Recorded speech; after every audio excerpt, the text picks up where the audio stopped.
are a statement that two ratios are equal. So let's take a look at 3. It reads, as a salesperson, your commission is directly proportional to the dollar amount of sales you make. If your sales are 800, your commission is 112. How much commission would you earn if you had 1400 in sales? All right, so let's start by writing down the formula that will guide the problem solving process. So the formula for ratios and proportions is as follows. The ratio A to B, if it's proportional with the ratio C to D, then we can write this as A over B is equal to C over D. Okay, another way you can see this is A to B and C to D. All right, so in this particular situation here, we have two measures that are in proportion, namely sales and commission. So we have, in the first case, sales to commission are proportional. So sales to commission is equal to sales to commission. All right.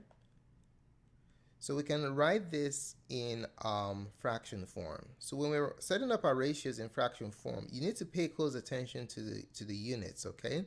So in this particular situation, let's put the sales as the numerator, and then we'll put the commission as the denominator, all right? So we'll set up our proportion that way so we do not interchange anything and ruin the problem.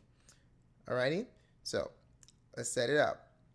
In this particular problem, you have the first ratio. The sales is 800 and the commission is what?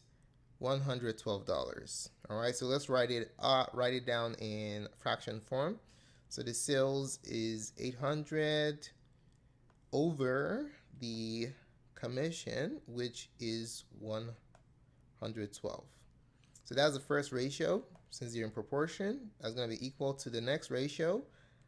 Please pay attention to the units, okay? So 1400 is sales. So that's sales. So 1400 divided by the commission. That's the ratio of that. So, and what's the commission that goes with 1400 in sales? Well, it says how much commission. So the second part of the ratio that we need is what we're looking for. So this one, let's call it x, okay? So over x. So there you see we have a proportion. We have a statement that two ratios or two fractions are the same, okay? So if we solve this resulting fraction for x, then we'll know what the commission is for $1,400 in sales. Alrighty, so all we're just going to do here is cross multiply. If we cross multiply this, bottom right to the top left, bottom left to the top right, cross multiply, we are going to have 800x equals 1400 times 112. Now, remember for the ACT, you can do the entire test without a calculator, so I'm not going to multiply it out yet, or else I might be dealing with numbers that are too big to handle by hand. So I'll keep them like this and see if I can reduce before I multiply.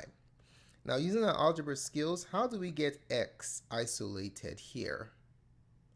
To get x isolated, we are going to use the inverse of multiplication. We're going to divide both sides of our equation by 800. Divide by 800, divide by 800. And that's going to yield x is equal to, so we have 1400 times 112 divided by 800. We can divide by 100 in the top and bottom, just cancel out the zeros, so cancel. All right, and then 4 goes into 8 2 times. I know 4 goes into 112 because 4 goes into the last two digits, 12. So if 4 goes into the last two digits of any number, then 4 goes into that number. Alrighty, so 4 goes into 112, 4 goes into 11, 2 times, remainder 3, 4 goes into 32, 8 times. 2 certainly goes into 28 since it's even, 2 goes here 1, 2 goes here 14. And then 14 times 14, if you remember your squares, it's 196. All right, so the commission that you earned for $1,400 in sales is option B, 196. Very helpful in your studies of for preparation for your ACTs. Do give us a thumbs up. We appreciate your feedback. Don't forget to subscribe to our channel for updates to the remainder of this series. If you have any questions or comments or any special requests to get you ready for the ACT, just place your comments in the comment section below, and we'll be more than glad to assist. More support resources can be found at our website at mathgotserved.com. To check it out. Thanks again for watching and have a wonderful day. Goodbye.